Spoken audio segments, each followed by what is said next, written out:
Yes, segment 3. We have that. No, I'm joking. We have a new member of the class of 2025, and I have been singing this motherfucker's theme has been in my head ever since they made the fucking announcement. For those of you who have not heard, the total package, Lex Luger, is going into the WWE Hall of Fame. Color me stunned. Color me surprised. Not because he doesn't deserve it. The man is a former, multiple-time heavyweight champion, United States champion. He's had programs with some of the best wrestlers who have ever lived on planet Earth. He's been part of infamous tag teams like with Sting and, of course, Buff Bagwell. He has a laundry list, a resume that is no doubt one of the top sparkling resumes in the old school days, the Crockett promotional days of, and even the Attitude Era days of professional wrestling. Lex Luger is a Hall of Fame in any Hall of Fame when it comes to pro wrestling around the world. That, to me, is not what makes this controversial. What makes this controversial is Lex Luger also has a habit of being at the exact wrong places at the wrong exact times. This man has a reputation. He's not always been a team player. He's not always been the nicest guy. As a matter of fact, there's been many a bridge burned over the years, not just with WWE, but with promoters around the country. This man has been persona non grata with the WWE for quite some time, despite at one point, and this is a true story, they thought he was the next Hogan in WWE. Hogan had his run. We talked about this a little bit. We did the Stone Cold deal about baby faces running for so long that eventually shit changes on him. Hogan was at that point. He was starting to get booed. He was starting to get the tomatoes thrown at him.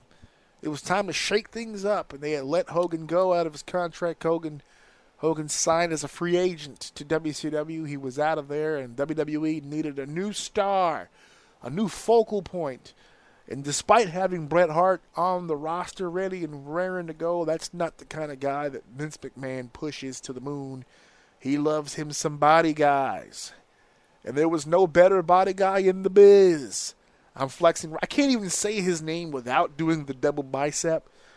The total package, Lex Luger, came to America, to the WWE as a top flight superstar. I'm not going to lie.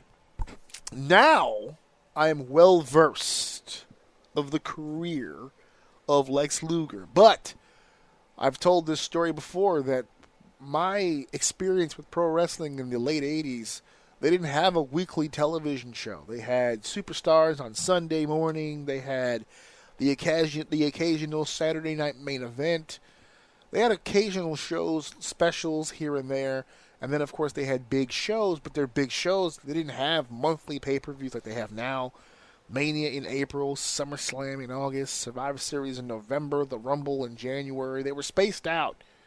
So I wasn't getting a whole lot of wrestling at that time. But then in 1993, they began a weekly episodic television show on Mondays called Monday Night Raw. And this man, Lex Luger, became a really big part of that. And that actually is where I got my first taste of Luger. Luger was the guy on the Intrepid, on the big boat museum here in New York. They took Yokozuna, 600 pounds of champion. They sent him to the Intrepid. They had a body slam challenge. If anybody on that staff, if any military man, if any man in the world wants an opportunity to say that they could body slam the big 600-pound Yokozuna, they come to the Intrepid and find out. And that was the big moment. Here comes Lex Luger out of the car. Already no shirt. He came out of the car shirtless, ripped to the gills, oiled to perfection, ready for his moment. Comes into the ring, ducks a clothesline, picks him up, heaves with a body slam, boom, down to the mat, and this boy got up like he was just won the Stanley Cup. He's juking, he's jiving, he's screaming at the top of his lungs, hits the second rope, double bicep for the world, and New York City goes crazy. And I was one of those kids. Not there, Wasn't at the Intrepid, but I was watching at home, enjoying myself, watching the fat man go down. And that was my first experience of Luger. And then Luger was the guy with the American gear, that dope-ass theme. Bam, bam, bam. Ah, that shit was hot. I've been saying it all week ever since the Hall of Fame. I became a Luger guy, not going to lie. And him and Bret Hart, two top baby faces.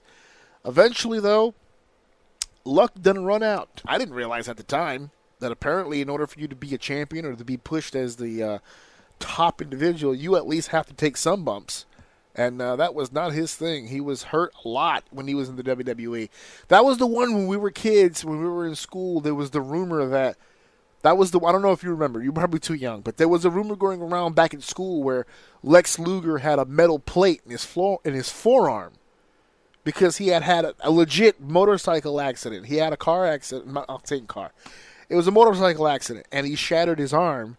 And his arm was repaired like normal, but we're dumb, we're kids. So we're listening to the older kids and like, yeah, to repair his arm, they put a metal plate in his arm. And that's why one of his finishes, he'd come off the rope and he'd just fucking hit you with a forearm because it was a metal plate. And they started talking about it on TV. That's not fair, McMahon. He's got that augmentation on his arm. He's got the metal plate. All the doctors have cleared him. He's got that. He's cleared all kinds of shit. It was a great storyline. And he started smashing motherfuckers with forearms for a fucking finish. It was dope. And I really enjoyed him. And then he went back to WCW, which was his home.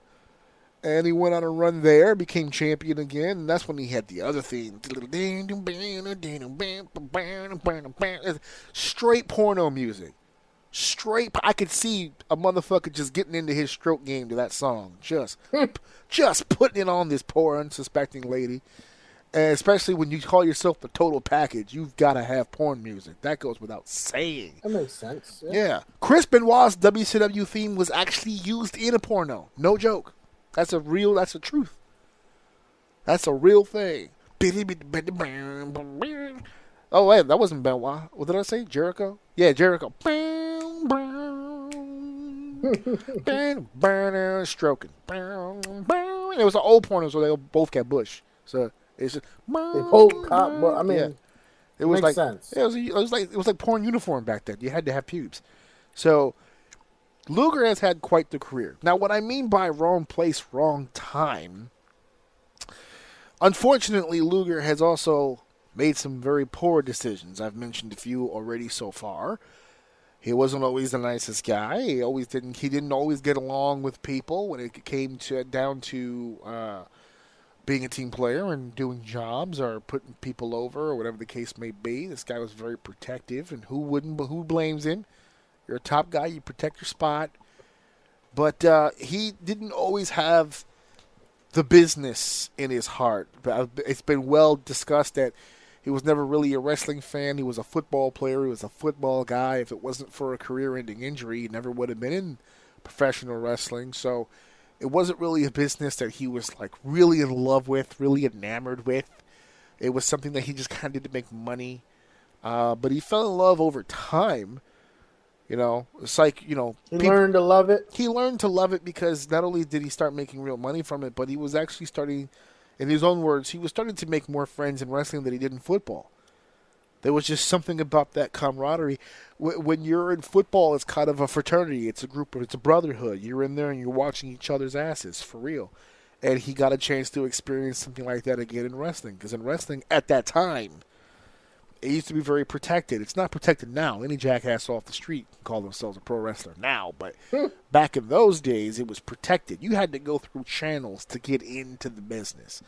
And if you earned enough respect to do that, then, you know, it was a great place to be. He was a pro football player, so he had to eat shit before he got in the club.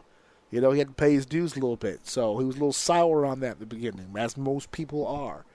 Doesn't matter what your workforce is. As soon as you're told you have to earn your spot, you got a little bit of a pissy attitude. But once you earn that spot, it thumbs down a little bit.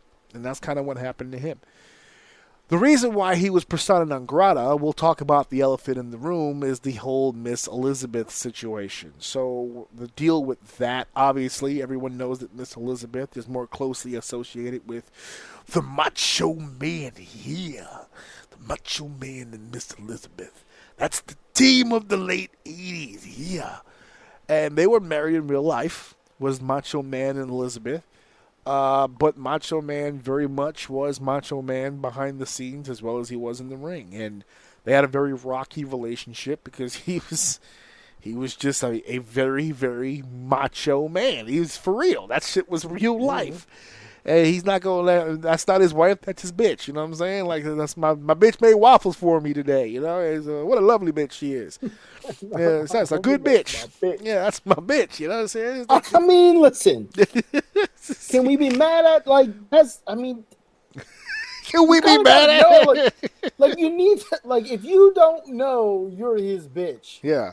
Then, like. You said yes. I don't really think you don't really know the guy. You know what I mean? Did he really? I wonder if that's how he proposed. You know, Liz, I would like you to be my bitch forever. You're my bitch now, and you've been my bitch always, but I want you to be my the one bitch. That originated my main bitch. I Yeah. want to be my main bitch. I want you to be the main thing on my dingling, yeah. So I can imagine him and her getting into things. So eventually there was a divorce that led to a falling out. So he went one way, she went another, but she stayed somewhat in the business. So she started developing other relationships, and the last relationship that she had was with Luger, who at the time, if you can snort it and you can shoot it, he will partake. If you can shoot it, you can snort it, you can smoke it, you can drink it, he'll put it in. And she is the significant other, and, you know, most significant others don't want to bitch Bobby out. And Whitney? That's Bobby and Whitney, and it ended like Bobby and Whitney. They both did enough shit to pass out. He woke up, she didn't. And the 911 call, I believe, is still on YouTube if you want to listen to it to yourself, folks. He's not used, but I said folks. For all the masochists out there that want to actually hear it, okay, it's out. It is out there of him being completely obliterated, and he's so confused and he's so scared. Just not breathing. Oh man, what am I supposed to do? It's like, you gotta listen to it. It's fucking crazy. But when that shit happened, a lot of people within the business really held him responsible for that death. You know, he's a 280-pound, muscle-bound grown man. She was a 110, 15-pound woman. And kudos to her if she's going pipe for pipe. I mean, if she's going rock for rock, I mean, that's just gangster. You know what I'm saying? She went out a warrior, I'm saying. But I'm willing to die for he said, you're not going to bitch me out. He said, I'm past that rock, just son. show muscle, baby, I got heart. Yeah, well, that's the problem. She had heart. She did. Yeah. And then no more heart. And she was gone, and a lot of that blame went to him. And there was a lot of burning of bridges at that point. There was a lot of people that were just like, cannot touch this guy. He is red flag city. And so he had a really hard time. And then he kind of hinted recently when the announcement of the Hall of Fame took place, he was kind of hinting a little bit about the story about his neck. So apparently, obviously, look at him. He's in the gym all the time. He was doing some sort of exercise or whatever, and he claims that after the exercise that he had done, there was some sort of, felt like a pulling or a tugging, something going on in his neck. He tweaked his neck a little bit, and, you know, felt a little off. And then he went to sleep later that night, like normal, and woke up, and he was suffering from a severe case of paralysis. And he's kind of been in the wheelchair ever since. And I can't imagine, I'm going to be 100% honest with you, it sounds terrifying on paper. that you're a full-time athlete who looks like that. Like you're an athlete, and you wake up one morning and you can barely move your fucking body. And I can't imagine what kind of like. Can you imagine waking up and that's what you discover? Like discovering, I can't move. What the fuck? Like that just sounds fucking terrifying. And that's been his life for several years.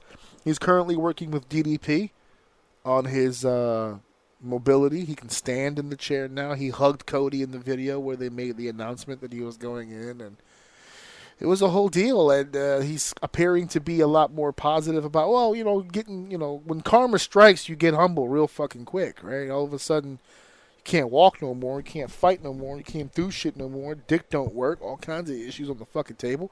Yeah, you start to be nicer to people, the thing starts to switch around. But I'll put it to you all as straight as I can. I think he's a Hall of Famer. I don't think there's any question of it.